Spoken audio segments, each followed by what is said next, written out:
కృష్ణా జిల్లా పెనమలూరు మండలం సనత్ నగర్లో ఇళ్ల బయట పార్కింగ్ చేసి ఉన్న స్కూటీల్లో చోరీ జరిగింది.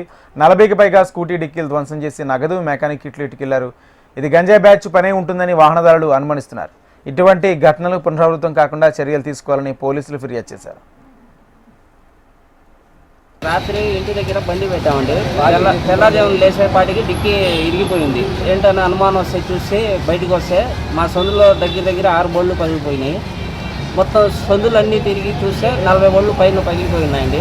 అందరు బాధ్యతలుగా భావిస్తున్నాం. ఎవరు ఎదుర్కొట్టారని మాకు ఐడియా లేదు. దానికి పోలీసు వాళ్ళు సహకరించి మమ్మల్ని స్పందించాలని కోరుతున్నాం. సెల్ఫ్ మోటార్ లారీకి సంబంధించి సామాన్లు పెట్టుకుంటారంటే ఆ సామాన్లు పోయినాయి, కొందరికి క్యాష్ పోయినాయంట. అందరు చెప్పుకున్నారు. ఒక్కొక్కరు వచ్చి బయటికి చెప్పారు మాది పోయిందని. ఎవరనేది మాకు తెలియదు. దాని గురించి ఎంక్వైరీ చేసి కొద్దిగా ఆదుకోవాలని కోరుతున్నాం. విజయవాడ ఈ టౌన్లో మేము ఉంటున్నామండి.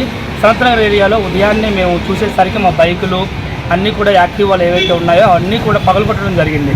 సడన్గా మేము ఉదయం చూసేసరికి మేమందరం కూడా ఎవరు ఇది చేశారని కంప్లైంట్ కూడా మేము పోలీస్ స్టేషన్లో చెప్పడం జరిగింది. దాదాపు 40 నుంచి 50 బైకుల వరకు 3-4 స్ట్రీట్లు ఎంతమంది వచ్చారో మాకు తెలియదు. కానీ అర్ధరాత్రి వేళ మేమందరం పడుకున్న సమయంలో ఇదంతా జరిగింది. ఏదైతే బైకులో సీట్లో ఉన్నాయో అవన్నీ కూడా స్పేర్ పార్ట్స్ కానీ, మహిళలు ఏదైతే డబ్బులు పెట్టుకుంటారో హ్యాండ్ బ్యాగుల్లో ఆ డబ్బులు, నగదు అన్నీ కూడా దొంగలించి తీసుకెళ్లడం జరిగింది.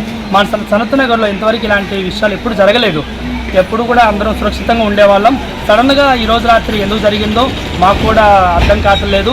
ఇది మేము పోలీసుల దృష్టికి కూడా తీసుకువెళ్ళాం. వాళ్ళు కూడా దాన్ని పర్యవేక్షించి చూస్తూ ఉన్నారు. ఈ విషయంలో మాకంటూ సరైన అనుమానాలు లేవండి. ఎవరు జరిగింది అనేది పోలీసులు ఎంక్వైరీ చేసి ఇటువంటి మరి ఎప్పుడు జరగకుండా చేయాలనేది మేము విజ్ఞప్తి చేస్తున్నాము.